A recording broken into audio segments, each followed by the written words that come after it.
Hey guys, welcome to another episode about FPGA, Verilog and Tang Nano 9K. Today we are going to talk about UART protocol, or better to say we are going to talk about how to send message from Tang Nano 9K to your computer through USB connection. And by the way, in this episode we are going to talk only about transmission, not about receiving part. We are going to deal with that subject in some of upcoming episodes. And we are going to start from constraint document. In here we are going to define clock on pin 52 and UART on pin 17. And by the way, this is the case with Tang Nano 9K. With your FPGA development board, this might be different. So I'm going to have two documents. I'm going to have UART-tx.v and top.v. And in UART-tx.v, we are going to solve that transmission part. And in top.v, we are going to patch everything together. So we are going to start with UART-tx.v. So of course I'm going to start with defining module. Okay, what we have in here? We have two parameters. We have clock frequency. This is 27 millions. This means that my FPGA board works on 27 megahertz. And baud rate.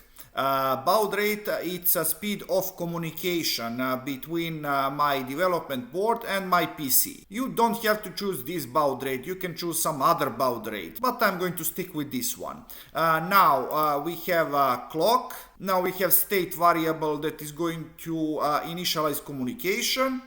We have content that is going to be sent, and this is important, TX. We are starting with value of 1. What that means that our communication is going to sit idle. And this is not supposed to be dot, it's supposed to be comma. Okay, now it's better. So how that works with UART? As long value on TX it's 1, that means that we are sending nothing. Moment value on TX drop on 0, next 8 bits are going to contain value. And after that, final bit 1 is going to define that value in sent. That means that we have starting bit 0, then we have 8 bits of value, and we have final bit 1, that means that value is sent. And later on, as long we are pausing, value on TX is going to be 1. That means that we are sending nothing. And with TX busy, we are also saying that there is no ongoing communication. Now we are defining clocks per bit, and we are getting that value by dividing this speed of FPGA board by baud rate. Then we have a baud counter, and why we need this value? Because we are sending single bit per baud click. Then bit counter, this value is going to keep a present bit that we are sending, and finally data that we are sending. As you can see, we have 10 bits all set to 1. That means that this communication it's on pause. When first bit turns to 0, then communication is going to continue till the last bit, and when last bit turns to 1, that means that value is sent.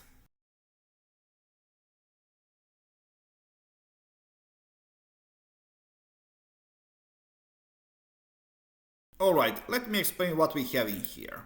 If we are not busy, that means that if there is no ongoing transmission, TX is going to be set to 1. That means that no transmission is ongoing. Then we are resetting baud counter and bit counter to 0. Now, if we receive TX start signal, our shift register is going to become this. This is concatenation. So we have bit 1, we have TX data, and we have bit 0. What this actually means? This last one, it's starting bit. This bit defines that communication is going to start. From this bit on, we are sending text data. And at the end, we are going to set bit to 1. That means that value is sent. And we are saying that communication is busy. So we are actually working. And now, if at the beginning of this clock we have TX already busy, first we are setting TX to be shift register 0. In here you are going to see that we are doing shifting.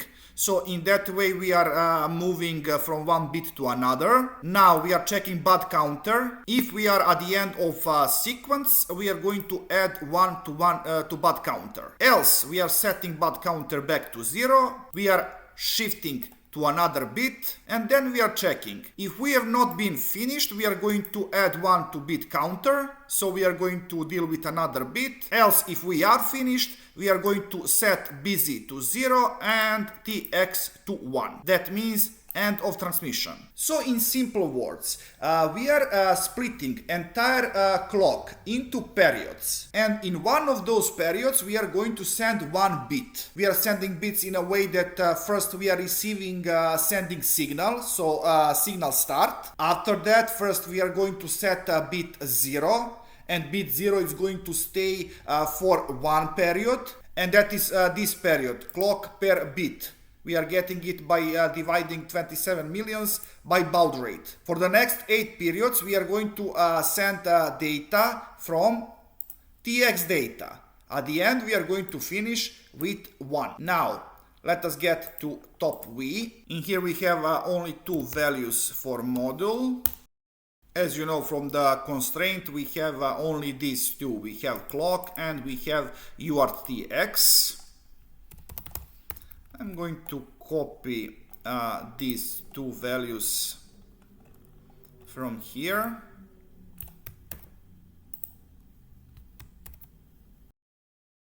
Now registers.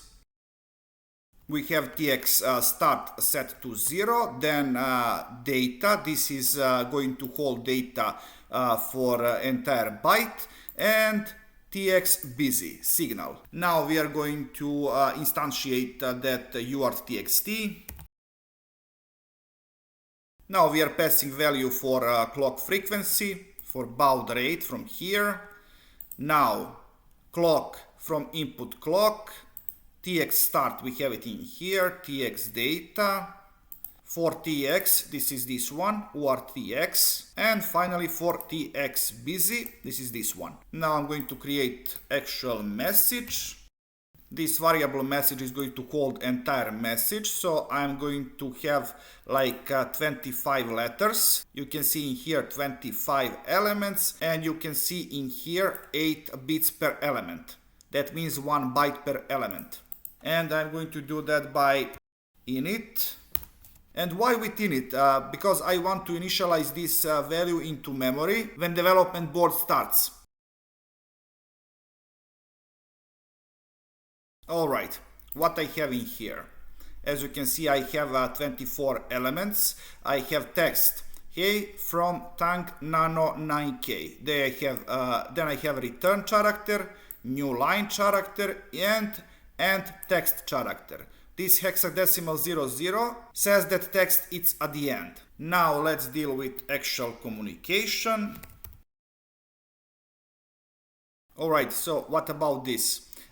This char index is going to keep index of character we are sending. Then we have a pause counter and pause variable. That means after we send complete value, we are going to make pause of 1 second. This basically means that we are going to send this message on every second. You can understand it in that way. In here we are defining state. State is going to be one of these values, so it's going to be idle, so no communication. It's communication started, communication busy, and next. All right, make some more space.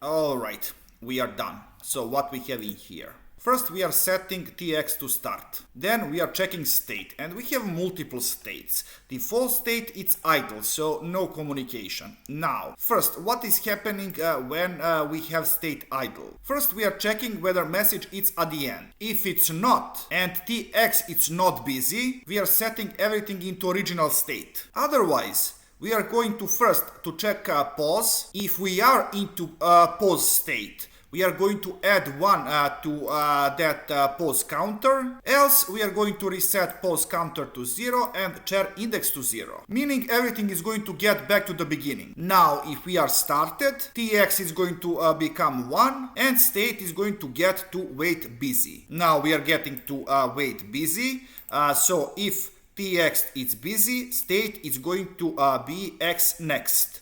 Then we are getting to S next. And the moment we are not anymore in busy state, that means that we are getting to another character and we are getting back to idle state. So in simple words, what this is? First, we are starting with idle state. We are checking whether we are in pause or not. If we are not, we are going to start with sending. And after we are finished with the last character, we are going to get back to the beginning and we are going to wait until the pause is done. So now I'm going to save content of this document. Then with UART and obviously in here I have some typo, I believe. Let me see what is wrong. Yes, name of the model. Then in here, name of the instance. Is there anything else? No, I believe that everything is in its proper place. All right, now I'm going to connect my Tang Nano 9K development board to my PC. And I'm going to upload this code.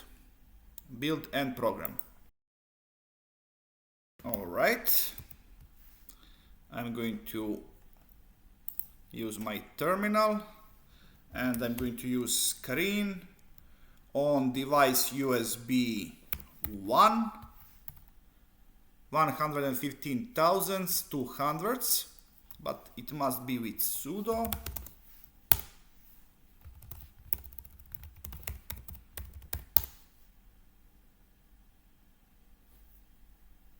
Give it a second. Yes, I'm receiving my message. So guys, that's all for this episode. I hope that you learned something new and interesting. So please like, subscribe, and see ya!